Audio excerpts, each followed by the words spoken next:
Hi, Cancer and Cancer Rising. Here is your horoscope for February 2025. I'm Astrologer Joseph Anthony. All right, we have a big month ahead. The second month of 2025 is going to get real exciting for many of you.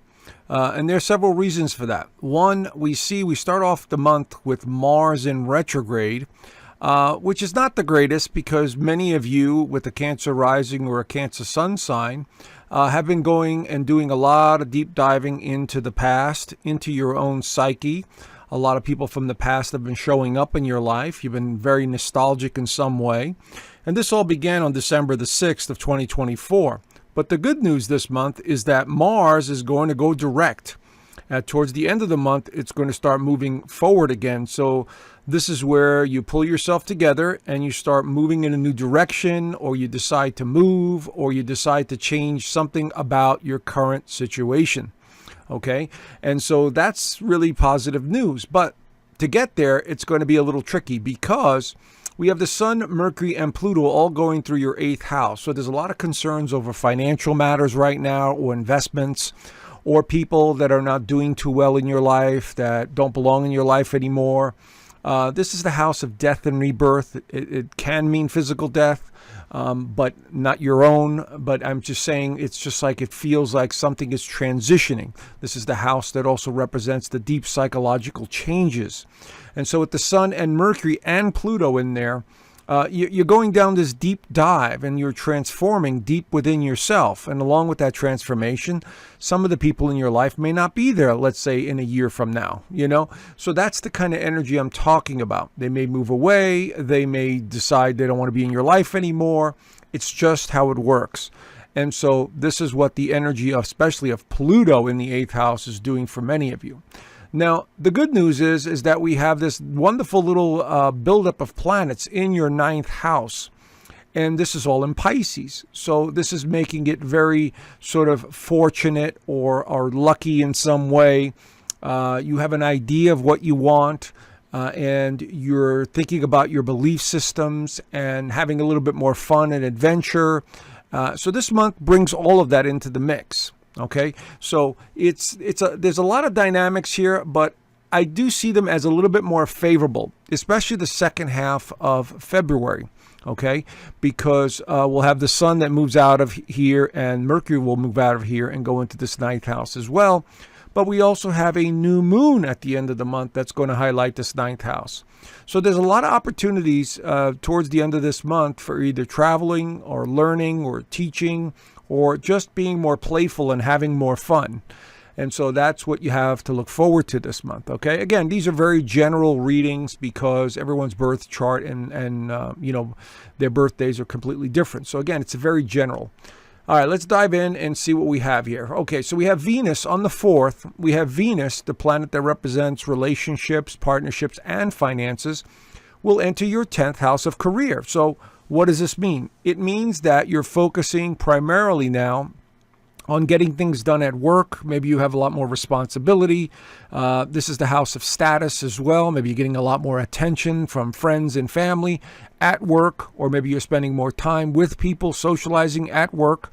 And so this could be a good time to promote your business or to get more attention, like marketing somehow, or, maybe there's a relationship at work that is really interesting to you.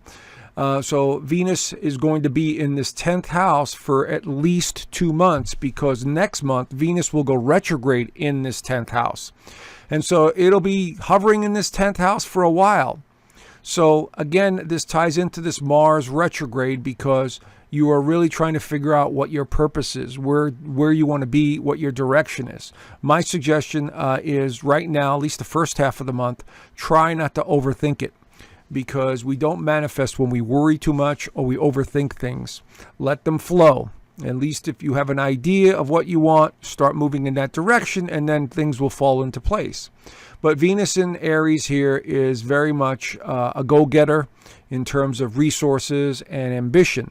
So you might find yourself maybe going on job interviews, or talking to people who are influential and important somehow. So this could be one of the dynamics that I see here with Venus going through Aries in your 10th house. Now, Jupiter also wakes up later on, a couple of hours after Venus enters Aries, and this will be in the 12th house. So here it is in stationary position before it goes direct. It will take about a week or so, where it actually, builds up speed.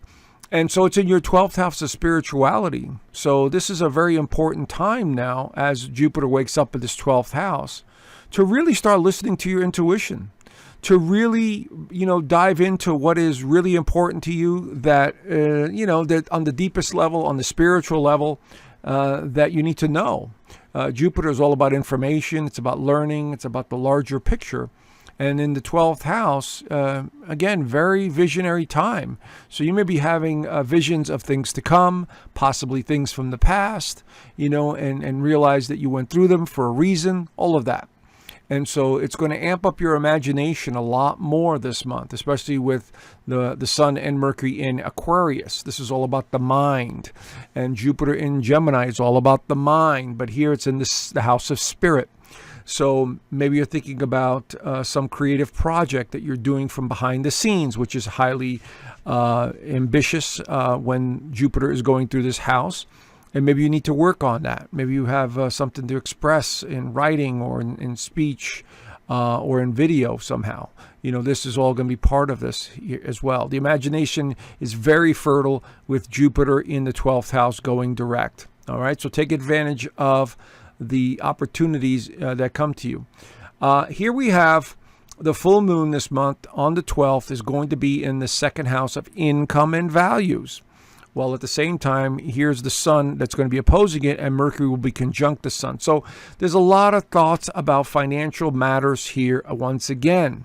Remember, you start off the month with these planets in the 8th house, and this house also represents shared resources, things like income tax, insurance, anything to do with debt. This is all associated with this 8th house.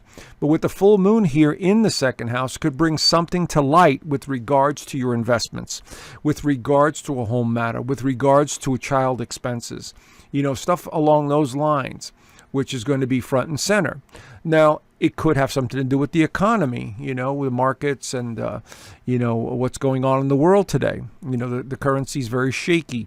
So maybe it has something to do with that. But whatever it is, it could have to do with a child, expenditures, or investments that are being highlighted at this time. The other outside possibility could be a partnership, once again, that is, not working the way you want it to, whether it's a business or personal. So this is, again, suggesting there could be an ending to that relationship of some kind. So it depends on your own birth chart, but there you have it. Now, Mercury enters Pisces on the 14th right there. Now, Mercury going into Pisces is not the greatest because Mercury is all about communication and ideas, and Mercury is about imagination and sometimes fantasy prone. So here we see that Mercury in the 9th house is going to have us really thinking a lot more in terms of imagination, like fantasy, illusions, unrealistic expectations. So you need to be careful. Now, the plus side to this, because it's in the 9th house and we have these other planets here, it could lend a bit of visionary ability here. So Mercury here, you might get a sense of what's going on. You might get a feeling that something feels right, that you have to do it. Mercury in the 9th house is also not just mental travel, but it could be physical travel, like wanting to take a trip near water or be around water in some way. Okay, because Cancer is a water sign and Pisces is a water sign. And so the element of water is definitely being amped up here, that you might want to take advantage of. Maybe, take longer showers or baths, or go by a lake or a river or whatever you have closest body of water. Even walking around a small lake or a pond or something like that can be helpful at this time. But Mercury will definitely help enhance the sensitivity. And of course, a couple of days later, the sun enters Pisces as well. So now you could see all of these planets once again in this 9th house of higher learning, education, philosophy, meaning of life, belief systems, religion, politics. This all falls under the umbrella of the 9th house. And so in Pisces, it's making you more sensitive than normal, because now the sun is there. The sun is the light of the world. And, and so here we have extra sensitivity. But this is also the house of adventure and playfulness. So you're going to find yourself wanting to do more of that as well. So I would highly suggest the second half of February that you do little things that make you happy or give you a little pleasure, or you take a small road trip, or you express yourself in a very playful manner, when the sun is going through here with Mercury. Okay? Mars goes direct on the 24th. Hallelujah. Here we go. So Mars now in your first house is absolutely going to give you more drive and determination. And so now whatever it is that you have planned for your career or adventure, you're going to want to put the wheels in motion, because this is going to help you out a lot now over the course of the next month and a half or so. Now it leaves your sign on April the 19th. So it'll go into your second house. So this is giving you plenty of desire and motivation to get things accomplished or change something about your physical appearance and identity. And last but not least, we have this new moon in Pisces. It's going to be at 9 degrees up here in the 9th house, which will add more energy to your momentum. So the second half of this month looks really good. If you take advantage of opportunities, do little things that make you happy, change things up a little bit, and start realizing that, life is meant to be lived, and have a little bit of fun as we go through this major transformational year. Okay?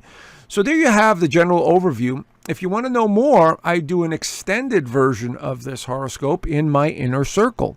And as you can see here from this slide, I do more than just the extended monthly. I do the weekly astrology.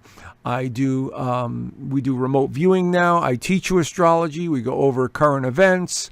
And people could ask me questions. They send me their charts. I look at their charts. I give them an idea of what's going on, and so on and so forth. So there's a lot to do in the community. Plus, everyone posts things that they might find interesting.